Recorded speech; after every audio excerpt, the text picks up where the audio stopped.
Ladies, gentlemen, and tarnished of all ages, Elden Ring is a big and beautiful game full of absolute treasures for you to find. There are cool armors, great talismans, interesting spells, and of course, fantastic weapons. Some of these weapons are even defined by the game itself as legendary armaments, but sometimes those can be just a tiny bit underwhelming considering what they've been labeled as. So, what if the legendary weapons were truly legendary? Today we're going to have a look at a couple of mods by RageGamingVideos that aim to totally transform some of these legendary armaments into weapons truly worth going down in history, being important enough to earn the title that they've been given. As of right now, these mods only exist for 2 of the legendary weapons, but we can expect more to be released in the future more than likely, and they are just absolutely massive overhauls for these weapons. They changed their moveset significantly, they changed their unique skills, and so today I thought it would be fun for us to gather around and have a look at this modder's idea for what these 2 legendary armaments truly should be like. What are the differences like? Is it fun to use in actual combat? And, well, how strong are they? Are they still somewhat balanced, or are they made to blast away the hardest bosses in a matter of seconds? We're gonna find out, but first off, let's have a look at what's different here. Starting off then with the Sword of Night and Flame Unbound, this has one of the coolest and most beautiful movesets I have ever seen on a weapon. As far as the pure visuals go, it is insanely pretty from top to bottom, and incredibly creative to achieve the desired results too. Many of these attacks I can trace back to where they were taken from and what's been reused here, but some look so unique that I genuinely couldn't tell you. First off then, the one-handed style of play, the light attack combo is a magical slash, a fiery slash, a double slash with one of each damage type, then a magical down slam, and it ends with a fiery uppercut that makes a little flame geyser pop out of the ground too. If you think that's cool, well, we're just getting started here. The first uncharged heavy is just a double slash with both damage types, and then the second is a multi-hit spin with both damage types as well. The animation seemingly coming from twin blades. However, this gets a lot fancier when you charge them up, where the first charged heavy attack fires at a grouping of glintstone arcs and a cone of flames in front of you, and the second attack is still the spin, but it fires at a gigantic mix of what looks like a moonveil projectile and a firewall forwards, looking absolutely beautiful. So bright. The jump light attack is just a little magic slash, but then the jump heavy is a fiery down slam that makes another one of those flame geysers come up afterwards. The sprint light attack is a fiery spin slash, and the sprint heavy attack is a magic spin slash that fires out some really short range, tiny little glintstone arcs. The roll attack is a power stance dagger animation uppercut where your left hand is wielding a blade of pure magic, and the backstep attack is another big cone of flame in front of you. And again, that is still just the one-handed moveset. With that then, let's talk two-handed. How much does that change? Well, for starters, the light attack combo mixes fire and magic damage even more fluidly now, with many of the slashes having both of these effects. The third input is a jumping slash that fires at a moonveil projectile, the fourth one sends out a gigantic X-shaped firewall, and then the fifth and final one slams into the ground to make geysers of flame pop up all around you. The uncharged heavy attack combo starts with a carrion piercer-like animation, then is followed by a lion's claw-like animation with a firewall projectile attached to it. The charged heavies, however, get a little crazy. The first one thrusts a glintstone blade into the floor to create an insane rain of glintstone projectiles around you, and the second one does the lion's claw animation and duplicates that rain of projectiles, but this time with a spicy flavor of fire. This looks incredible, absolutely amazing, right? Well, just wait, because the best is somehow still yet to come. Here's the unique skill of the weapon, Equinox Onslaught. You call up a flame of the fell god to represent the sun, and a full moon to represent, well, the moon, obviously, and while holding one of these in either hand in the Golden Order pose, you fire out fire and magic damage projectiles at every angle possible. It's worth noting this first part has an insane amount of stagger damage attached to it, but the damage itself isn't overly crazy. The second part, however, where after a few seconds it pops for a secondary explosion of damage, just firing out a metric shit ton of projectiles, well, that is where the milk is made, so to say. It is absolutely incredible. Honestly, this is one of the most visually impressive things that I've seen in a very long time, and definitely the coolest singular modded attack that I've seen in Elden Ring up to this point. Then of course we still have the two-handed jump attacks, the light version of which is a flame slash with a cone of flame in front of it, and the heavy version is a double spinning carrying greatsword flip. Quite a cool move. The sprint light attack is a carrion piercer with a massive lunge beforehand, and the sprint heavy is a bloodhound step with an uppercut of flame that sends out a massive projectile forwards too. The roll attack is just a nice little double slash of fire and magic, real quick and effective, and then the backstep attack is a double spinning carrying greatsword. And that's it for the moveset itself. We have a whole other weapon to go over too, but I think it makes more sense to split them into sections rather than going over a whole other moveset before showing you how either of these things actually works in combat. And, well, as far as that goes, it works incredibly well, to put it simply. The light attacks and heavy attacks do pretty reasonable damage. The scaling of the weapon has been improved from the base version of it so that it is A-scaling in both int and faith, and as a result, the general weapon hits are pretty meaty. Not brokenly strong, but quite meaty for sure. As far as these go, it's still pretty much balanced. Then we come to the question of the Ash of War. You saw how it looked earlier, and you may be wondering how on earth could something that looked like that be balanced? How could it be fair? And the answer is, well, it isn't really, no doubt about it. The opening salvo that comes from the Ash of War doesn't do crazy damage depending on your enemy's resistances. It's anywhere from a few hundred to a couple of thousand, which isn't that weird for an Ash of War,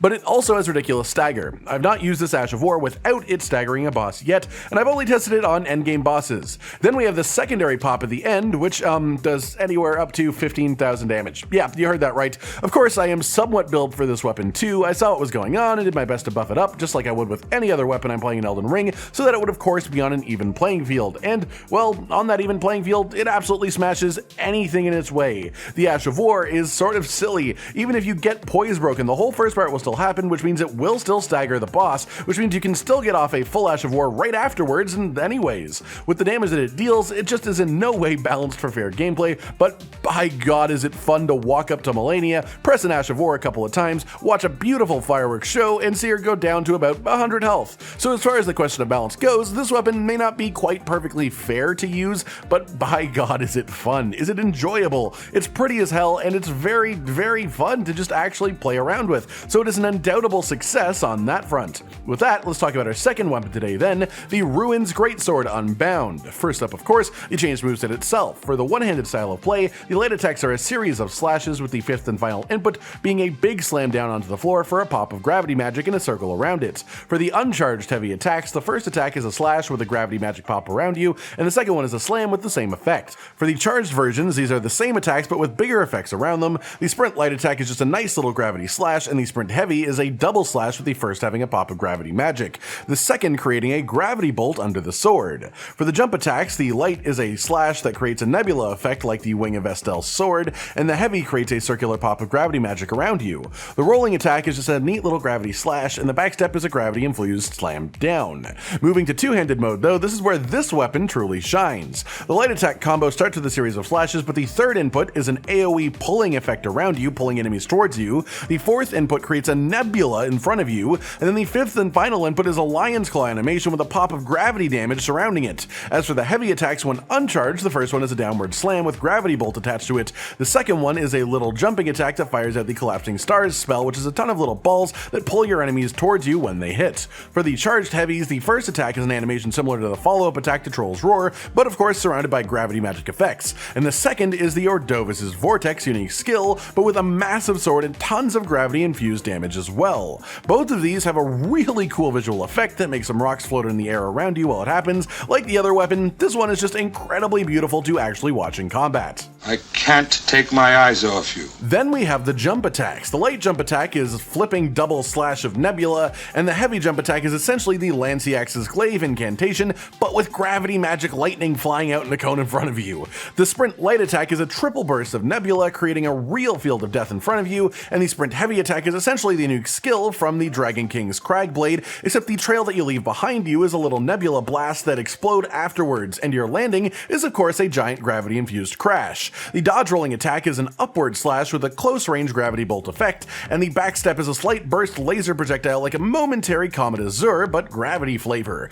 Then we come to the big star of the show here, gravity pun intended, the unique skill called Devastation of the Natural Born. This is a held attack, so when you press left trigger, a big ball of gravity happens around you, then you transform into a tiny ball of gravity energy on the floor. You will stay in this form for as long as you hold the button down, and in this form, you have enhanced travel speed, and you also take no damage from any source. Literally anything, even fall damage. You can fall off of a cliff like this real high up and take no damage when you eventually land. If you end this by simply releasing the button, a small pop of gravity damage will happen around you, nothing big, and you'll return to the world of the living. But you can actually end it two other ways. The first of which is by doing a light attack, and it's a massive spam of gravity projectiles, including that comet gravity based Comet Azure effect. It's just a beautiful fireworks show, really, that does a lot of damage and a lot of stagger. And the second follow-up option is to use a heavy attack while in ball Ball mode, which is a massive storm of rocks coming up from the ground in front of you, as well as a lingering pool of damage in a circle around you for massive amounts of damage as well. That's it for the moveset then, but how does it perform in combat properly? Well, as you may expect, the short answer is insanely well. Generally, the two-handed moveset is going to be where it's at here, and this moveset does quite a bit of damage. As far as the basic attacks, the light and heavies, sprints, and jumps, they're reasonably well balanced. They don't do insane damage, though the stagger is definitely a bit higher than you might expect. But again, like the previous weapon, the Ash of War is what truly makes this a standout, cut above the rest type of weapon. Definitely less offensively strong than the Sword of Night and Flame Unbound is, but there is an unbelievable advantage to being able to just be immune to damage for literally as long as you feel like. You can use it to disable Mohg's insane damage burst as the phase switch without having to use the Wondrous Flask to counter it. You can use it to just avoid Waterfowl Dance from Melania, or even the Scarlet Rot Flower. You can just use it anytime that you see damage coming that you would otherwise be somewhat of a hassle to avoid, and then you can launch off into a pretty powerful attack whenever you consider it to be safe to do so. If you do it right, you'll pretty much never take damage in a fight, you'll cause loads of stagger, and then you'll do loads of damage to the enemy as a result. Like the other weapon, this one is a little bit overpowered, but I guess it begs the question, should the legendary armaments be at least a touch more powerful than all the other ones? They are supposed to be in a class of their own, after all, and for the most part, they're just sort of average, with a couple of them being particularly good. I don't know, I'm not a game developer, but I'm pretty sure if balance is your main concern, then you probably wouldn't make a weapon that can do what either of these two things can. They are here to make the game more fun in mod form, and to make you feel like an absolute badass for a bit, while looking drop dead gorgeous while you're using them, and goddamn do they fill that role well. This has been a bit of a look into the legendary Armaments Unbound series of mods by Gammon Guyner. Both of them are extremely cool, both of them are at least a little bit overpowered, but they are undoubtedly a ton of fun to use. I hope you enjoyed the video. It's a bit different from the type of thing that we normally do, so let us know down in the comments if you like more like it. It is quite fun to just mess around with these weapons, and I hope you liked seeing them in action too. Like if you liked the video, subscribe and hit the notification bell for more, and most importantly, ladies and gentlemen, until next time, stay sweet. Josh, Cotton, and Hollow with the videos, dropping the humor like a hammer on your tippy toes, bringing entertainment on a daily arrangement to take our insanity and turn it into entertainment. Yes, I said entertainment twice, to reiterate that it is nice to look into your faces on a mostly daily basis when you let us in your homes to make the whole world a stage. Goodbye.